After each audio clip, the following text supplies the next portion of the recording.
ಹಾಗೆ ಈ ಸಮಯದಲ್ಲಿ ಏನು ತಗೊಳ್ಬೇಕಾದ ಆಹಾರ, ನೆಕ್ಸ್ಟ್ ಮುಂದಿನ ತಿಂಗಳುಗಳಲ್ಲಿ ಹೇಗೆ ಅಂತ ಅದು ಚೇಂಜಸ್ ಮಾಡ್ಕೊಳ್ಬೇಕಾದ ಟೈಮ್.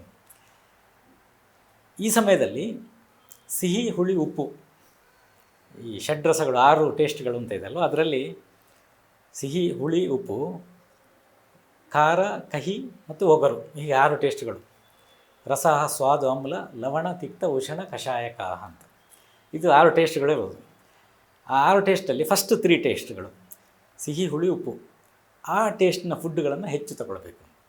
ಅದು ತಗೊಂಡ್ರೆ ಇದನ್ನೆಲ್ಲ ನಮಗೆ ಬ್ಯಾಲೆನ್ಸ್ ಮಾಡ್ಕೊಳ್ಳಿಕ್ಕೆ ಸುಲಭ ಆಗ್ತದೆ, ಬಾಡಿಗೆ ಡ್ರೈನೆಸ್ಸನ್ನು ಕಡಿಮೆ ಮಾಡಲಿಕ್ಕೆ ಸುಲಭ ಆಗ್ತದೆ. ಹಾಗೆ ಸ್ವಲ್ಪ ಖಾರ ಜಾಸ್ತಿ ಇರೋ ಫುಡ್ಡನ್ನು ಈಗ ಜಾಸ್ತಿ ತಗೊಳ್ತಾ ಇದ್ದರೆ ಆಗ, ಅಥವಾ ಕಹಿ ಜಾಸ್ತಿ ಇರುವಂಥದ್ದು ಯಾವುದು, ಹಾಗಲಕಾಯಿ ಒಳ್ಳೆಯದು ಎಲ್ಲೋ ನೋಡಿರ್ತೇವೆ, ಓದಿರ್ತೇವೆ, ಅದನ್ನು ಜಾಸ್ತಿ ಬಳಕೆ ಮಾಡಿದರೆ ತೊಂದರೆ ಆಗ್ತದೆ. ಒಗರು ರಸ ಜಾಸ್ತಿ ಇರುವಂಥ ಆಹಾರ, ಈ ಕೋಸಂಬರಿ ಮಾಡ್ತೇವೆ ಅದರಲ್ಲಿ ಒಗರು ರಸ ಇರುವಂಥದ್ದು, ಮಜ್ಜಿಗೆ ಅದು ಒಗರು ರಸ ಪ್ರಧಾನ. ಹಾಗೆ ಮಜ್ಜಿಗೆ ತುಂಬ ಜಾಸ್ತಿ ಉಪಯೋಗ ಮಾಡಬಾರ್ದು, ಮಿತವಾಗಿ ಬಳಸಬೇಕು ಈ ಸಮಯದಲ್ಲಿ. ಆ ಒಗರು, ಕಹಿ ಇದನ್ನೆಲ್ಲ ಕಡಿಮೆ ಮಾಡಿಕೊಳ್ಬೇಕು.